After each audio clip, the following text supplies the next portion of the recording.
to banks on student loans, so that the cost would be not, the banks would not benefit, the students would benefit. So there was a lot of uncertainty about what the impact of those would be. But we actually expanded, expanded Pell Grants. What we need to do better is prepare kids for college. We're losing thousands and thousands and thousands of inner city kids who never have the opportunity to go to college, don't even know in many cases what a college is like. So, and I believe that the scientists and engineers that we need as a nation, that we're going to other countries to find, are right here in our cities. And by, for example, the No Child Left Behind bill that we passed, we're reducing the disparities between white kids and African American kids, between white kids and Latino kids. That was the idea.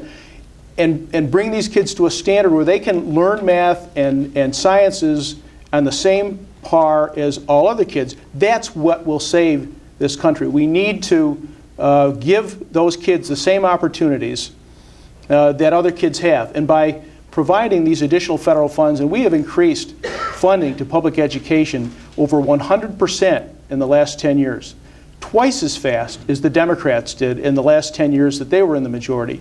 So we have done remarkable things in terms of raising standards, providing additional resources, and getting our kids better prepared for college. Thank you. Well, both of you have talked about parties. But the fact of the matter is that most people don't like the party either of you represents. A pox on both your parties.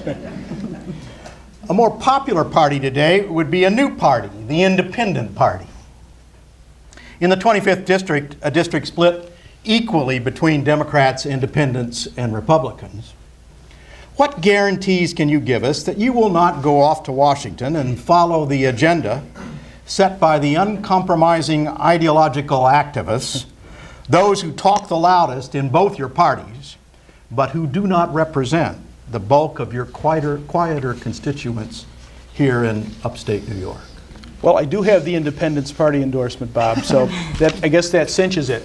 If you look at the National Review, it puts me squarely in the middle of the array of political philosophies in Washington. I'm a centrist. And that's documented by my voting and documented by CQ and National Journal. My opponent, however, worked for Charlie Rangel. He was his top advisor, he says. So he advised him on raising taxes and reinstating selective service, I suppose. And now he's opposed to all these tax cuts that we've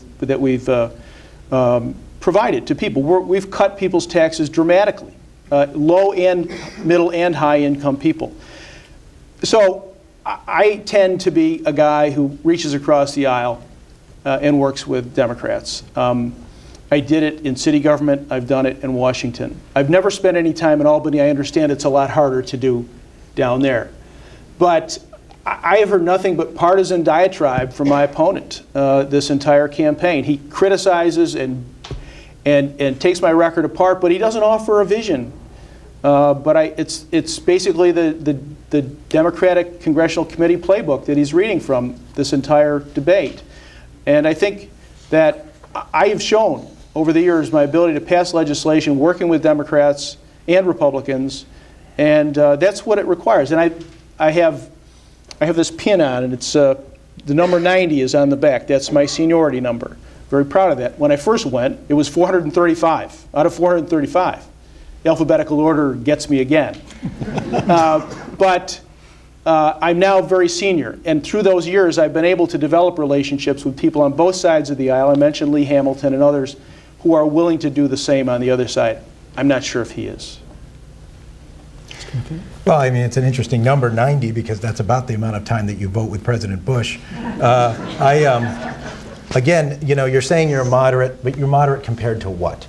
If 92% of the time voting with President Bush is truly moderate, then I think we need to redefine what moderate is. We have a district, I believe, that is truly moderate. And the district, by and large, disagrees with the policies of President Bush and where we've come, and overwhelmingly disagrees with the policies of the Republican leadership in this Congress, which Mr. Walsh is a member of. So I think we need to leave it up to the constituents who is truly a moderate and who continues to support the policies of his party pretty much unflinchingly.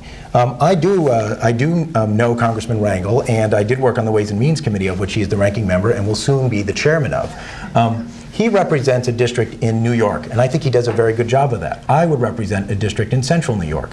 I do resent a little bit you continuing to put Congressman Rangel down. He is a war hero, Purple Heart and Bronze Star winner in Korea.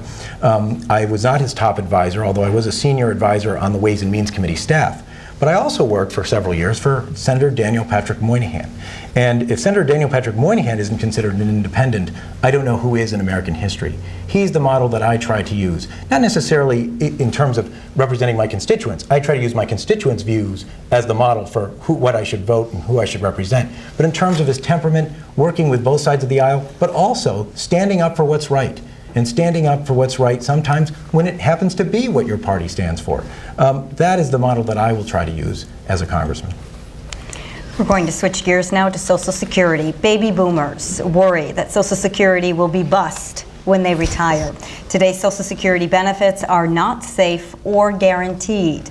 Data shows in 2017, Social Security benefits will cost more than the revenue takes in. And eventually, it appears there will be one of two choices: cut Social Security benefits or possibly approve massive tax increases. How progressive will you be in addressing this issue?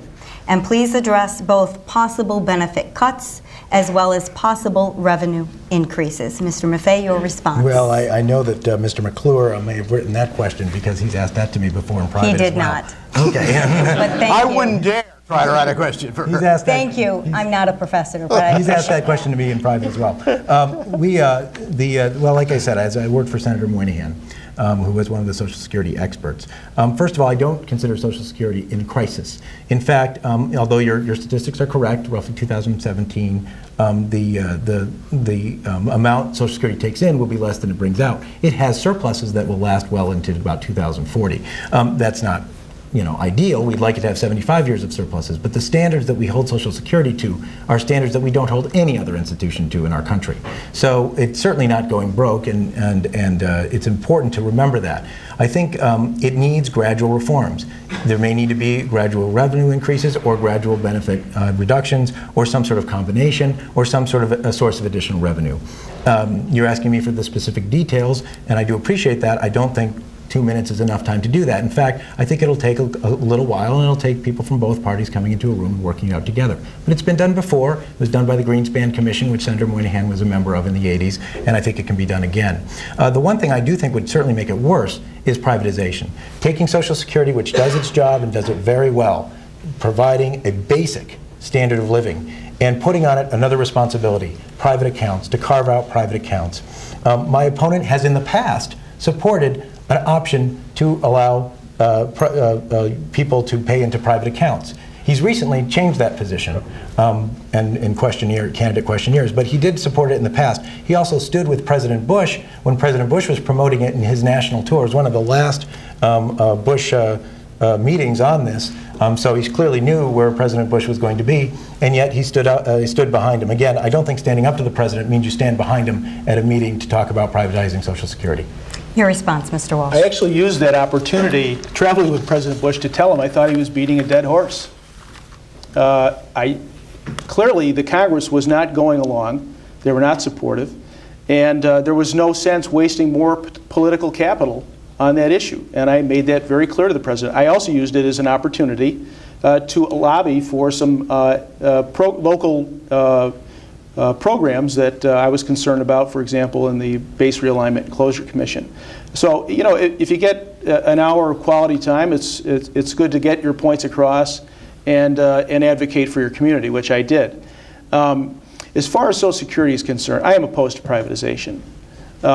Social Security is, as my opponent suggested, is solvent. At least I think the year is 2042. We have time. When my dad served in the Congress, they